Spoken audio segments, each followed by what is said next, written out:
Hello and hello everyone.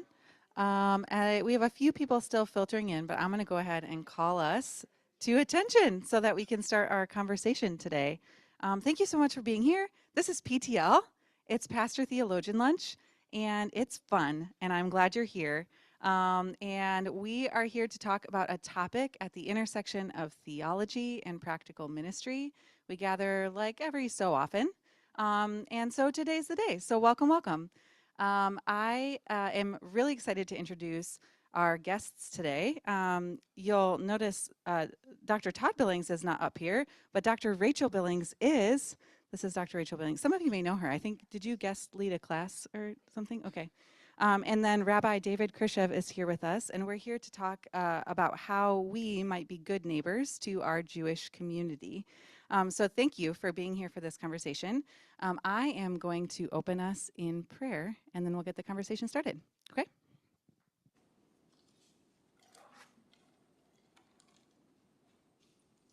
God, you are good. Your mercy endures forever. Your faithfulness through all generations. Thank you for your mercy to us in this day. We pray that your mercy would especially be with Dr. Billings in this season as he grieves the loss of his father. And we thank you that you are present with us in this space and in this conversation. We thank you for the good gifts of food, of Jet's Pizza, and of conversation. And we pray that you would make your presence known with us here in this place. You are good. Your mercy endures forever. Amen. Greetings, everyone. I've met some of you before. I haven't met others. I am Rachel Billings, the wife of Dr. Todd Billings. I am also a Dr. Billings, so it gets really confusing if I am actually teaching something at the same time. There we go. There we go. Carefully, carefully. Softly. Oh, holy crap. Okay. There we go. All right. I think we got it. Can you hear me? Okay. Some people Want me hear to test? Yeah, do you want Am I to loud enough also? And if you find this is just a pain and you just want me to shout or something instead, just let me know. And I'll attempt that, because I don't think I used a microphone in this room last time, so hey. So welcome to everybody who's come here today. To start out with, just so we got the setup, this is not as much an interreligious dialogue sort of thing. We're not really like sort of doing the like, oh, well, how do Christians interpret the Old Testament as opposed to how Jews interpret the Torah? And like, why do we call it different things? Why are the books in a different order? We're not really doing that sort of thing today. Maybe some other time, if Rabbi Krishef feels like it, then, we could do that too.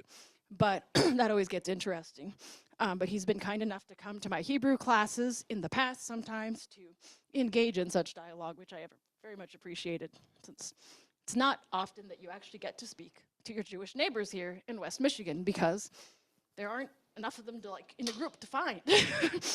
Unless you go to the synagogue, which you probably can't right now because the sidewalk is under construction. But here in Holland, obviously, it's just not that visible a population. I do know Jewish people in Holland. There's a big family that goes to Black River. I'm always excitedly telling them when I find stuffed Seder plates at the, bargain outlet. I'm like, oh, they have decorations for Hanukkah. They have menorahs. Do you need anything? Because clearly nobody else bought them, but, you're like, gotta find the right audience. So today what we're doing is much more of making ourselves available to Rabbi Krishef to say, we want to listen to you and your experiences, what you want to share of them, and keep in mind the limits of that too. In terms of like, how can we as Christian neighbors be a better neighbor to you? Not just be looking out for our own interests, which seems to be such a common thing these days, like, let's just watch out for our own group and make sure that we get what we want or what we need, because otherwise we'll get stomped on. The way of the gospel for us is definitely a different calling than that. We're not out for revenge, we're not out for primacy. We are out, theoretically, to serve. And so what we want to know is, how can we be good neighbors to our Jewish friends, not just directing them the stuffed Seder plates when they're on sale? That was kind of terrifying, especially the marrow bone. Oh my gosh. I was like, what on earth is that stuffed toy? And then I found the plate later, and I was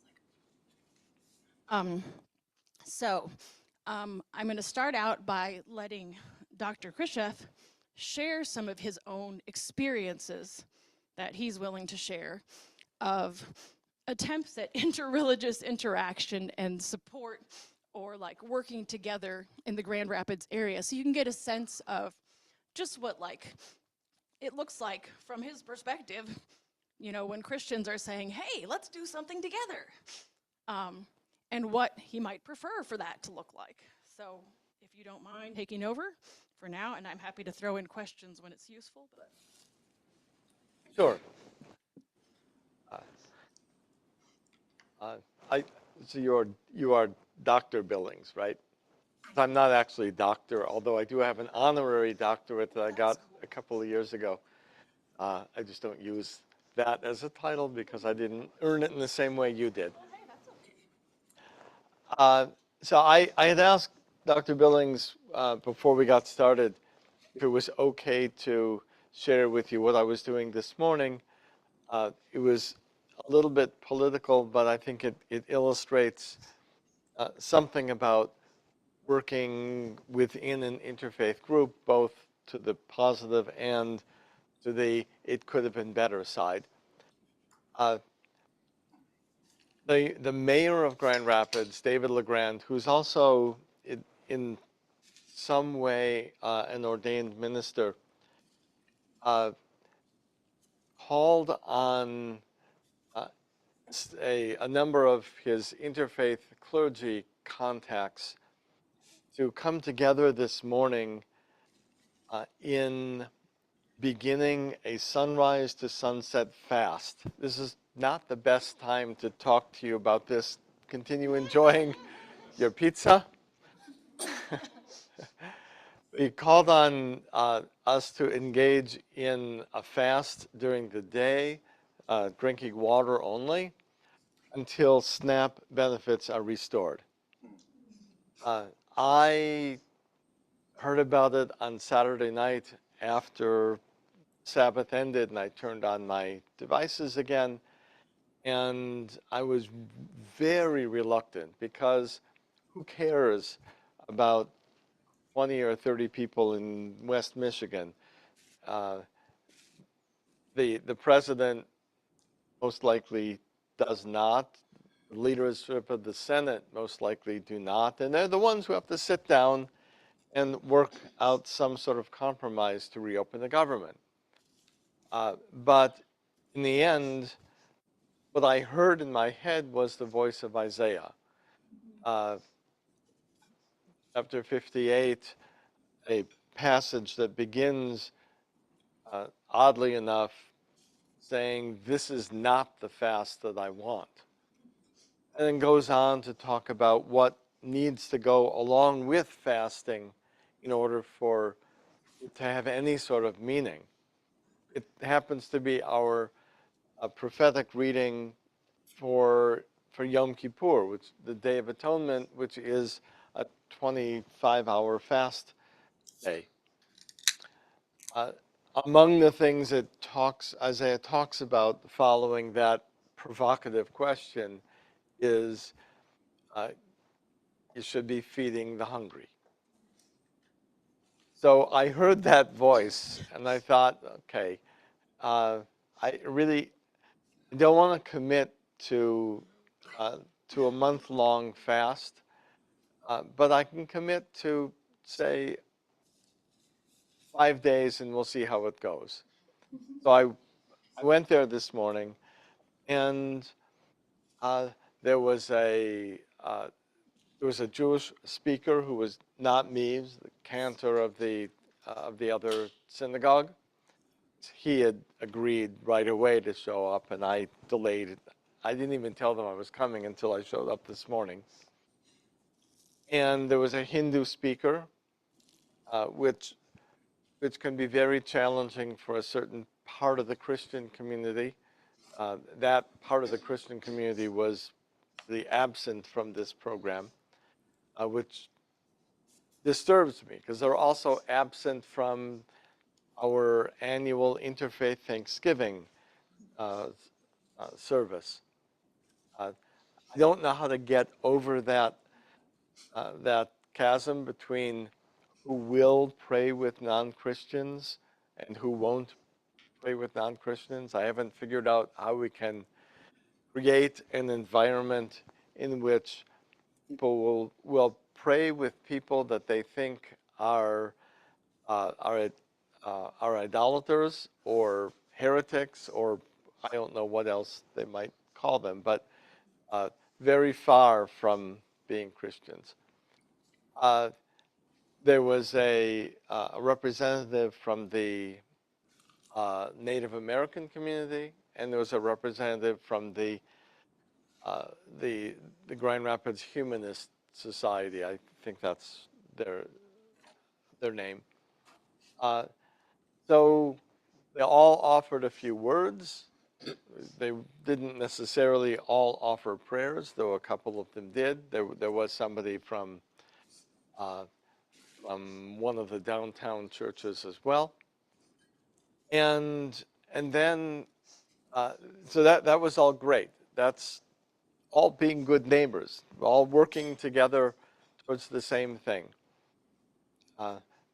What I would have said, what I said in an interview with Channel 8 after the program, was that I joined in because I consider fasting to be a tool, and the tool is supposed to get us somewhere. And in this case, the tool is supposed to catch the attention of the president and the leadership of the Senate and convince them that it's worth sitting down together and figuring out how to reopen the government because people are hurting. And this is not theoretical, don't worry, you'll get paid someday down the line. This is I can't buy food anymore. And the state of Michigan has found the money apparently to make up some of the SNAP money, but they've made up about $100 million. The state of Michigan, this is the estimate that I heard this morning, gets about $300 million a month in SNAP benefits. And so that means that people out among us who are hungry are getting about 1/3 of their need met, which is not even close to enough. So I told you what went well. I'll tell you what was uncomfortable was at the very end, the final speaker shared a prayer, and the prayer was shared in the name of Jesus. So it's uncomfortable. There are contexts in which I expect that to be the prayer, but contexts in which we come together for a common purpose and we want to demonstrate that we are united in something, that sort of prayer doesn't work. We want a prayer where everybody standing together can all say amen to the prayer, and I can't because I'm not going to pray through the name of Jesus. That happens periodically in various settings. It shouldn't happen when I'm invited to go to a church to speak about something.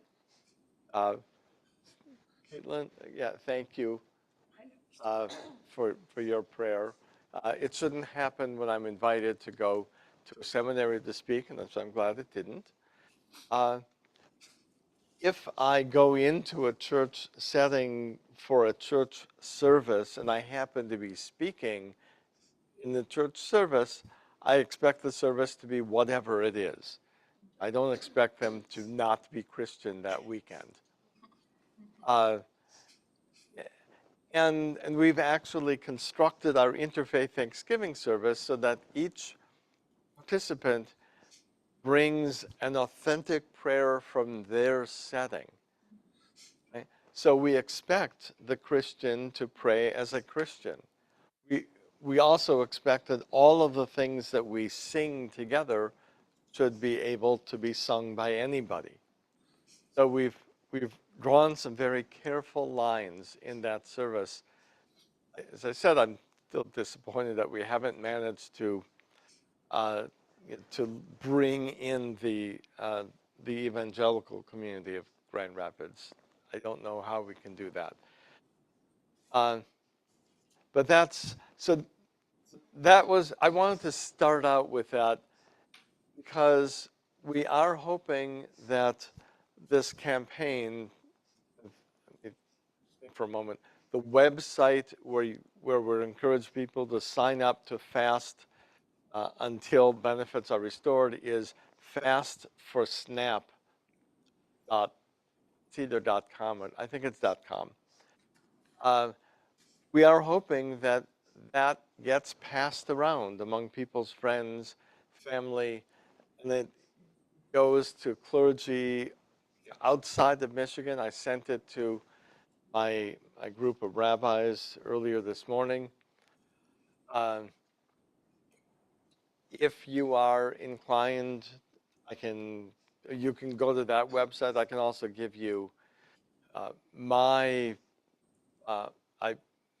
blog is called embodiedtorah.org.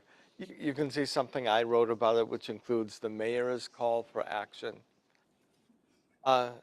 So if you're inclined to do anything yourself, that's terrific. If you're inclined to pass that along to friends and family from elsewhere, please do so. I think it's an important issue. So thank you for letting me open with that this afternoon. I thought that was very convenient that you had that experience so proximately to this occasion, because it is very relevant for how we relate to our Jewish neighbors. Like, you get the sense right now, like, obviously there are some Christians who are so uncomfortable in sort of a parallel with prayers of other religions that they can't even go close to them. So Rabbi Krishef is kind enough to at least, tolerate the mistakes that some Christians have made around this. But keep in mind that with how much we share in the Old Testament as Christians with our Jewish neighbors, maybe we're going to have more trouble finding something in common with the humanist neighbors. You might have to go, look for a prayer from Nietzsche or something, I guess. But the equivalent, there you'd have to be like, with the Hindu prayers or the Buddhist prayers, there might be some things that we just have to talk about what's good for each group to do together. But as Christians, we already have a heck of a lot of material. The majority of our Bible is comprised of materials that we actually share with our Jewish neighbors already. And so, as Caitlin has so nicely exemplified, it's pretty easy to find something that you can pray. Pray a psalm, if nothing else, because you've got, 150 prayers just sitting there waiting for you, pre-cooked. Are there any other experiences that you would like to share that give examples of how you would like to see? I mean, obviously the, Christian, mayor has reached out to you, and, asked you to participate in this interreligious thing. Are there invitations you're not getting that you would like, or opportunities that you would like to have that you have not had to sort of communicate to Christian groups or other, non-religious groups or interreligious groups? But especially to Christians, if you have, obviously you had one message for them, but with that, but anything else that like doesn't come up, that nobody has said, oh, hey, can we do this? That you would like somebody to ask. So I'll just tell you one thing that comes to mind. I've taught an introduction to Judaism course at Kuiper College, at Aquinas. I'm sort of slowly working my way through the Grand Rapids area Christian colleges and universities.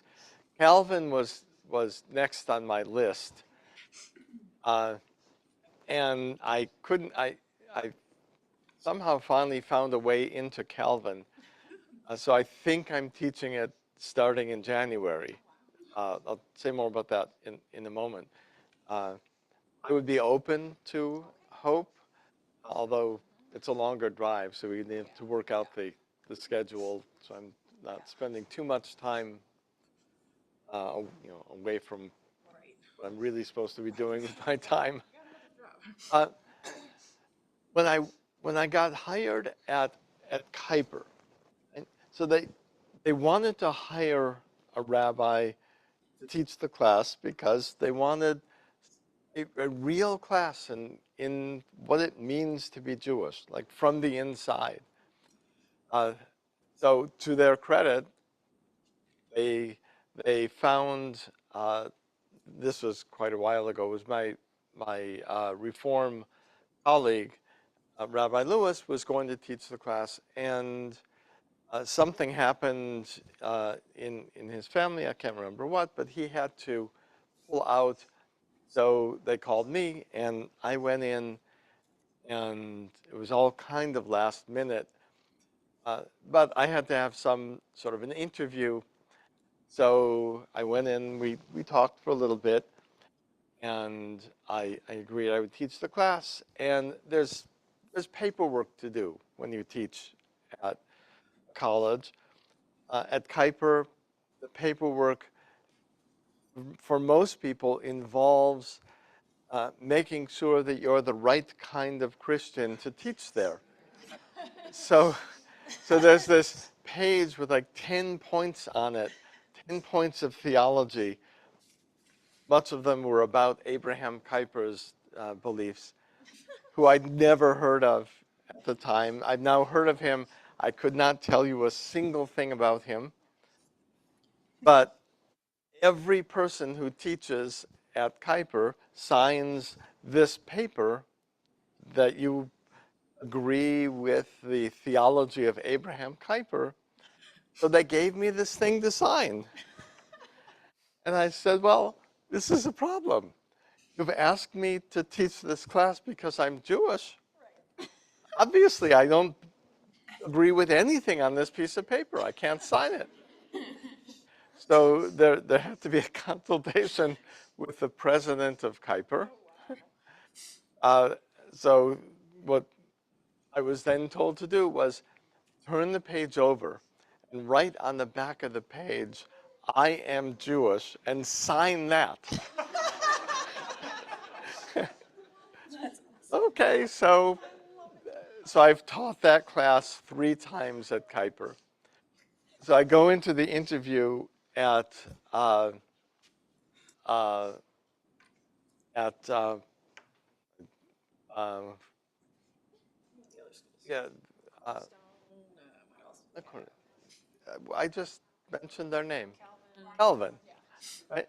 And I tell them this story, and they said, "Oh, you won't have to do that here." Although we do have a rule that we only hire people who go to, they're Reformed, right? You're Christian Reformed, they're Reformed, who go to Reformed congregations.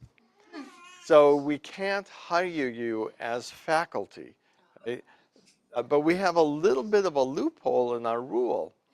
We can hire you as a fellow. They have adjunct faculty, and they have an adjunct fellow. But in order to hire an adjunct fellow, the provost needs to have a conversation with the president. So this is like the highest level of the administration of a university, where they have a lot of other things to worry about other than who's teaching this 1 semester introduction to Judaism course. But they apparently have been talking about me, and haven't gotten back to me yet. So I'm not sure I'm teaching it. I think I am. I have the obvious solution for you because Dr. Peter Machinist, who was a non-practicing Jew at Harvard, he held a chair that was supposed to be a reformed, some reformed person, but, was in the Near Eastern language and civilization. He's like, well, I'm a reformed Jew. And so that's close enough, right? And he did literally hold that chair, somehow. It worked They for fudged Harvard. that. So the thing is, when I go into somebody else's space, I expect that the rules of the space will be different. So I mean, I found these stories amusing, but I'm in no way insulted that uh, that I can't. There are certain places where I can't teach, and on the other hand, I'm really pleased when those spaces find a way to include a non-Christian to teach something that they realize this is not our specialty. We might be able to find somebody who can teach it, but they're teaching it as outsiders. How much better to learn it from an insider? Uh, and I promise them that my goal in teaching the class is not to convert Christians to Judaism. Uh, and I'm honestly authentic when I say that. It's not my purpose when I go into the Grand Rapids Public Schools to speak. If a teacher invites me, that's not my purpose in agreeing to be here. Uh, and so I appreciate when I'm invited into spaces uh, that uh, that might find it a little bit uncomfortable to have a conversation like this. And I'm willing to answer virtually any questions that you might bring up. Uh, just one last thing, and I'll stop for a moment. Uh, the Grand Rapids Police Department created a program that originally they called it Pastors on Patrol. Uh, there are about 5 or 6 clergy who ride with an officer about once a month. And when my friend, the rabbi from the Reform Synagogue, and I, when we joined the program, uh, we suggested to them that they change the name because we don't refer to ourselves as pastors. Uh, so it's now called Clergy on Patrol, which is even a better acronym, COP instead of POP. But that's the kind of thing that we really appreciate. We have a badge, and the badge that I have has a little Star of David on it, not a cross. Uh, so they've been very, very sensitive to what it means to reach out beyond the Christian community. So though I don't hold this against you, PTL is still PTL. You didn't change it to CTL, even though it was me. That's fine. Yeah, well, I'm not a pastor either, so since I'm not clergy either, so non-clergy doctorates. Um, but yeah, so that is a nice summary of like being aware of those details that make the difference for making somebody feel comfortable. It reminds me in a funny way of when you have somebody in your house with food allergies. You don't just start, pulling out the peanut butter. You're sensitive and say, oh, I know this is not the time to make the peanut butter sandwich. This is the time to say, oh, let's have some cheese and crackers if the person's not dairy intolerant. Or, some carrot sticks or whatever. But just being aware of those things in a way that is realizing that this is not just incidental to the other person, but it's something that's actually important. That acknowledgement in a different way seems to be sort of like, it really recognizes the other as somebody who has their own set of beliefs and things, not just somebody like, oh, we're just having you tag along so that, we have our token person, or we want you here, but we don't really know what that means. And it sounds like the schools have learned what that means to some extent. Like, I feel like now you can just take the statements of faith, flip it over, and say, well, that's what they told me to do at Kuiper College. It's a standard practice, right? But yeah, so I'm going to, in our remaining minutes, let you guys ask what questions you would like to ask. And I've, of course, given Rabbi Krishef the power of veto. And I did forget to mention at the beginning, he is the rabbi at Congregation Ahavas Israel. If you know Hebrew, sometimes there's S or T. Those get interchanged depending on which form of things it is, which version. So if that sounds like a funny word, that's why. But Ahavas is real, and Grand Rapids pretty much. Yeah. So, but again, the sidewalk is closed. Anybody have questions?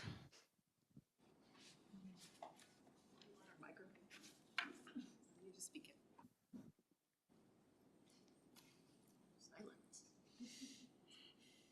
to be curious. Go for it. So you said that you don't like to refer to yourself as a pastor. When you are meeting in your synagogue, do you address the people in like a sermon style, or like what does that look like in synagogue? Different rabbis have different styles. Some rabbis really carry that old style sermonic voice. I tend to do that only for the major fall holidays, the New Year and Day of Atonement. Most of the time, it's still a sermon, but it's a slightly less. I don't know how to call it. It uh, when I think of a sermon, I think of something beginning with an issue. We have an issue, and we are trying to motivate people to take action on this issue or to understand what Judaism says on this large issue. Often, in, in my years growing up, often it was something somewhat political. So what I do is closer to what I would call a Devar Torah, literally a word of Torah. So it's something very text-based, very narrower. So I'll usually take a verse or a piece of a verse from whatever we're reading on that week.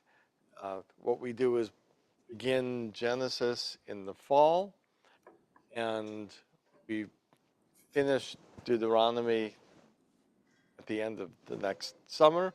So we cycle through those books, and I'll choose something from what we're reading that particular week and give a lesson based on that. Now, sometimes you can move from that into this larger sermonic voice, and sometimes it's more personal spiritual development. I mean, it just depends whatever strikes me that week. We tend not to do what I've seen in a lot of churches, which is to have a series on a topic which is addressed over the course of a number of weeks. We also tend not to publicize titles in advance. I'm in awe of those of you who can do that. I don't know what I'm going to be talking about until Friday, early afternoon, I hope. Uh, uh, I spent a sabbatical a number of years ago following Christian clergy around and learning how they wrote their sermons. And one of the things I discovered is that in parts of the Christian world, maybe you may know this, you should spend an hour preparing for every minute that you speak. So in the small congregational Jewish world, if I'm going to be talking for 12 minutes or so, that would be a good chunk of my week. And I'm the only one there, so I don't have that kind of time. So the pastors I was following along, mostly they were pastors of larger congregations. So they may have been the preaching pastor, and that was all they did all week was prepare for that 20 minutes. Uh, so so ours tend to be less, I don't want to say, maybe it's fair, less polished. Uh, Mine are definitely less polished. Uh, sometimes, rarely would I do, but sometimes, the other rabbis might frequently uh, throw out a number of questions and have a conversation, a discussion regarding a passage from the weekly Torah reading instead of a formal sermon. That's the kind of speaking you would normally hear in a synagogue. This reminds me that some of what I think it's important to remember too, at least with my Jewish colleagues at Harvard, what I already found was it's a lot easier to start on Friday afternoon when you already know the Torah inside out. You already get immersed in the text so much, I think, in the Jewish context more, like that even my colleagues there, they would know the New Testament better than many of the Christians because of how they read and the details that they learned to remember and the ways that they learned to interconnect texts. That so that when you thought of one text, oh, I remember something like that happens also here. And so there's sometimes a lot more latent material than maybe a Christian pastor who's just like picking up the Bible and they've been reading random texts for their devotions or something. I feel like your style sounds a bit more like churches that have a lectionary, where they actually have a set text already, and you preach that text instead of coming up with something like, or you choose one of several texts that are presented to you. I was thinking about that. Yeah. The lectionary cycle is really what saves me. I can't. We rent to a Unitarian congregation. They meet in our sanctuary on Sundays. I cannot imagine how their minister prepares to speak on Sunday. They have anything can be their text. Literally anything. It's not just Bible. They could choose anything, and I can't. It's just too much. I like having about 30 verses, and I can choose one of those 30 verses, and even then, it's like sometimes hard to choose. That's a lot of material already. I can tell you our Unitarian pastor friend who was at Harvard with us, very kind guy who gave us his old TV at some point. He had stopped going to church because he thought there was not really any point with how it was going, the way that church was run. He's like, there's no concept of sin, and people just talk. Like, you can do that anywhere. And so it's nice to have those boundaries to tell you, okay, here's, because I don't know, there's so many places to look in the world already that to have somewhere to like connect to God's action and your action in relation to that and your community of faith, to have that limit can be nice. So always feel free to use a lectionary, even if your church doesn't use it. You don't have to tell. Yes. Any other questions? Yes. How do you feel about Christians celebrating Jewish festivals? Seder is the one that comes to mind, but other ones. So if a Christian church celebrates a Seder, and if Jesus is at the center of that Seder, right? Pick up the matzah and look at the stripes on the matzah and say, this is what Jesus looked like when he. I think that's cultural appropriation at its very worst.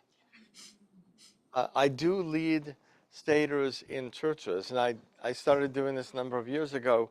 I can only do one a year, so I haven't assigned, a church hasn't asked yet for next spring. But I do it specifically because if you want to do a Seder in church, you should do a real Seder. And this is the Seder that Jesus would have done. This is the first century Seder. That's what we are. That's what we do. I don't mind churches who do that because I think that that's an authentic experience. the Seder where Jesus is the matzah is not an authentic experience, although I, I'm not going to hold up a picket sign and boycott your church if you do it. It's your, in the end, it's your business what kind of religious ritual you engage in. It just hits me in a bad place to see it advertised as a Seder. Thank you so much, Rabbi, for your presentation. I'm just curious about how you would feel or receive messages from songs. If you are among Christians, songs, for instance, that I would categorize under anti-Semitic. For example, growing up as a young girl in Africa, we used to have like bits and pieces of songs. So, like in my local language, there is a song that goes Vayuda Vavi Vachama Yesu, meaning Jews are bad. They killed Jesus. Growing up singing and like coming to know what actually happened historically, I'm like, why did we have to sing such like songs? So just curious how you would respond, maybe in a context where I am present and I'm singing in my mother tongue that particular song. Yeah, I grew up post Vatican II, so even the well, it was pretty close. It was close enough to Vatican II where I think the Catholics I went to elementary school with still may have thought that Jews killed Jesus, but it didn't really come up most of the time. I'm really uncomfortable with lyrics that are not just historically wrong, but actively demonize Jews. Don't think there's anything that I could do about it. That would be your challenge as a Christian. If you go back to your country and minister to people in some sort of a church setting, how do you convince them to change their songs? People have a strong connection to songs they grew up with. You don't want to set them aside. Sometimes you can get lyrics changed if the way you rewrite it sounds like the old one, but I don't have that kind of musical talent. That's a big challenge. Yeah, fortunately, I don't think most Christian hymnals, God forbid, have things in that. It sounds like there might have been a particular cultural situation that, or whatever missionaries went there, instilled that message. But hey, you're in a position to see if you can come up with something better, right? So there's always the thing that you can try to change it. Of course, then committees get formed, and that gets complicated too. But at least in America. Song lyrics by committee sounds Yes, like a really bad idea. Oh, it is. I run into those in the hymnal still, and I'm like, why did they change? Face palm. Yeah. Anyway, I think we have time for, well, when are we supposed to finish? Now? Oh, 1:15. Okay, we still have time. Curious about visiting your community, and as a Christian, wanted to come to a worship service. Would that be weird? Would it be okay? What would I need to know? That's a good question. To come and not cause a problem or get in the way or look like a fool? Good question. We often have visitors. There are teachers at Grand Valley, at community college, who regularly assign something to their class that involves getting an experience that they've never had before. so they show up. Uh, or sometimes it's a religion class and they show up for a better reason. You're welcome to come.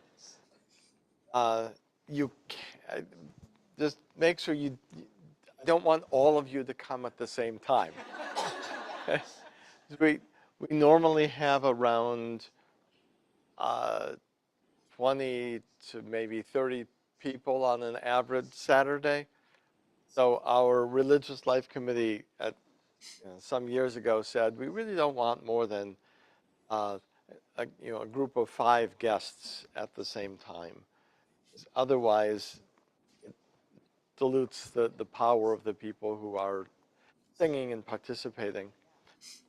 But you're welcome to come. Over the past couple of years, as the rate of anti-Semitism has doubled, tripled, quadrupled year after year, we've created some more careful security procedures. So if a guest is coming, it's better to call in advance and let us know that you would like to come. If a teacher wants to send class, and if they have the courtesy to let us know in advance, we won't schedule more than 1 class on the given week, because that would be too many people likely. There is a page on our website, which is Ahavas Israel GR, to distinguish us from the one in New Jersey. Because the one in New Jersey gets really angry when they get email from me. And they've stopped forwarding it. They're punishing me. So put the GR on the end. We have a whole page on the website with instructions for visitors, and it basically outlines our Sabbath practice. We don't want you to take phone calls during the service, which you would think that would be common courtesy in any church, right? But we do have to say that we'd rather not we'd rather not have you take notes during a service. No recording or photography, and a few other things. There's mention of what appropriate dress is like, but dress has become very informal in houses of worship. So if you were to come in exactly what you were wearing today, there will be somebody else wearing the same thing that you are wearing. Hopefully not exactly the same thing. That would be embarrassing. But my level of comfort going to a synagogue is to be a minimum of business casual. But so that's what I suggest. But there are people who come in something less than business casual, and that's fine. So we're happy to have you come visit. If you're a Hebrew student and you want to hear Hebrew in action, it's a great reason to come and practice your Hebrew a little bit. Very good. So that was exactly the sort of thing I was thinking was, please warn him in advance if you're coming, because we did this when I was in college with the archaeology club wanted to visit a synagogue, and Chicago synagogues were bigger, and so they could host, a dozen people or whatever at once. But we did call in advance and say, would it be okay if we showed up in a group on this, Sabbath and joined you? This is why we're interested. Yes, we'll bumble through the prayer books and things, but we love to hear through and it's an action. So. Who's first? Go ahead. Okay, I can go. Yeah. Found that you alluded to anti-Semitism rising. I found watching Jews have sort of become this sort of like football people who cut back and forth. Yeah. Like you're being some really anti-Semitic things coming out of people concerned about the welfare of Palestine. Simultaneously, people just using dispensational and Zionist, I would argue not great Christian theology either, as well as saying, well, you're being anti-Semitic for caring anything about anybody else, and so it just becomes a middleman between white people fighting with each other, white Christian people fighting with each other typically. How do we, as white Christians who are not Jews, both be concerned about having a standard desire for welfare for people and maintain, like, how do we communicate in a way that honors our deep care for our Jewish neighbors and our, in many ways, gratitude that a lot of our faith comes from yours, and we can't act like that's not the case, while also, it feels like it devolves in so many different directions. I want to get to the other question, so I'm going to give you a very short answer. I was invited to I think it was a Methodist church because they wanted to hear me talk about Israel, and it was a church that I had some contact with before, and I knew that they were not going. It was not going to be a supportive, friendly audience, but they really wanted to hear what I had to say. So it was a nice experience, but it was an hour and a half, and we don't have that now. So what I want you to keep in mind is that for most Jews, uh, we consider ourselves indigenous to to that land. So to consider the modern state of Israel in any sense as a colonizing power is yeah, is edging towards something that we would begin to to feel as anti-Semitic. Zionism is not a bad word in the Jewish community. Right? The Zionist enterprise has been around for a couple thousand years as a dream to go back to the land that our religion was born in.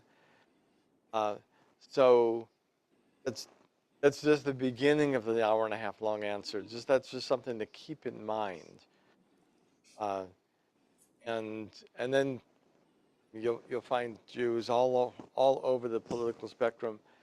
I happen to appreciate Christian Zionists because Israel doesn't have a lot of friends, and that's a strong, friendly force to help Israel exist. Israel has been in an existential fight for survival really since it was created. So it's a very sensitive area. But I do understand the not the extreme left-wing position, but the Jewish community's left side of it. I understand where they're coming from, and I had been a part of that until fairly recently. So I can appreciate these part of where your question is coming from. So I think a lot of my concern with ways in which I can see even conservative Christians feel two-faced in their concern for Zionism and simultaneously only concerned insofar as it gets their own agenda across. And that in some ways feels so there are two agendas. There are two agendas they might be trying to get across.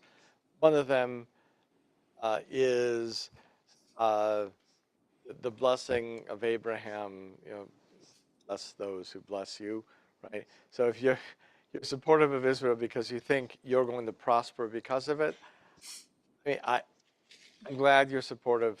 I don't buy into the prosperity piece of it, but it doesn't really matter to me. That's your thing. The other piece is Jesus won't come back until Jews are back in their land. So, or Jews are Christian, and that piece of it, I'll just say, I don't believe that. You can believe whatever you want. It doesn't affect me. If the result is you're supportive of one of the center ideas of the Jewish community, I'll take the support and I'll ignore the theology. So let's do the last question. Well, because we still have a few minutes. Is it on the same topic? No, but it's equally as loaded, but it isn't as sexy. Well, let me hear it at least. Sure. So, as not only a man of Jewish faith, but also as a rabbi, whether you're living in your nefesh, if you will, or instructing others, my question comes from how to balance the valuable wisdom of texts and traditions that are millennia old with modern demands and realities. Yeah, that's a tough question. The Reform movement does it primarily by, this isn't the nicest way to put it, but the quickest way to put it is by ignoring the verses that no longer speak to them. And if you don't believe that the entire Torah or Bible was given to Moses on Mount Sinai, then it's easy to do that. And that's more or less the way the Reform movement operates. If a piece of scripture doesn't speak to you anymore because contemporary society is different than the society in the time when that verse was sourced, then we ignore the verse and we look for other ways to support our spirituality. For me, that's more difficult because the traditional movements do, in some way, still believe that everything in the Torah is in some way sacred. Nonetheless, my movement has found a way to ordain GLBT clergy. Okay? The challenge 35, 40 years ago was how to ordain women. That was easy compared to how do you deal with Leviticus. We found a way, while still saying that the verse, don't lie with a man as you lie with a woman, that verse still has meaning. Nonetheless, we found a way to narrow the meaning down so that people who are, men who are gay can still be religious Jews and observe Leviticus and be ordained as rabbis. Is that a conversation that your denomination is having now, or is that the Reform, or maybe it's both of you? But when I talked with Calvin about teaching the class, part of the class is on sexuality. So she said, yeah, that's an issue that the students are immersed in because our denomination is immersed in this conversation. Giving you the full answer, you're right, is beyond that which we have time available. But it is just as sexy, literally, as the other question. All right, we'd better wrap up. I will hand this to Caitlin. Thank you. I think we could have talked for a long, long time. Would you join me in thanking both Dr. Billings and Rabbi Krishef for being with us?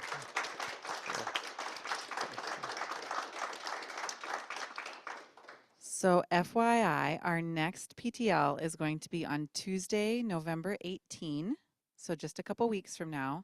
And our guest is going to be our very own Dr. Todd Billings. And Dr. Elizabeth Pinnock is going to be in the other seat facilitating the conversation. It's going to be a chance for Dr. Billings to share with this community a little bit about his own research and what he's been working on with faith and chronic illness. So I'm going to open up the sign up for that. It might be open already. I don't know. Somebody can check and let me know. Okay? All right, Tuesday the 18th. If you have a plate that is not disposable or a fork, please put them in the dishwasher. Thank you.